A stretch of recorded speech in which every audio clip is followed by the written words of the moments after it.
Hey guys, welcome back to the channel, and this is how to add golden notes on Instagram. So first thing that you will do is simply open up the Instagram application, and guys, make sure you are running the latest version of the app. So guys, from here just simply go to the top right corner of the screen or the message icon, and from here just simply go ahead and tap your note. So guys, this following keywords that I'm going to show you will work in order for your note to become a gold.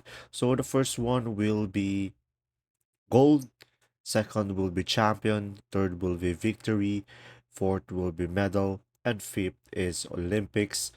Or you can go for torch, you can go for gold medal emoji or goat emoji or the word goat.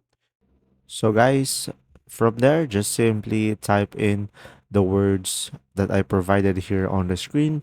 And there you go. I hope this video helped you understand more about Instagram. And there you go. If this video was helpful, please like and subscribe. And thanks for watching.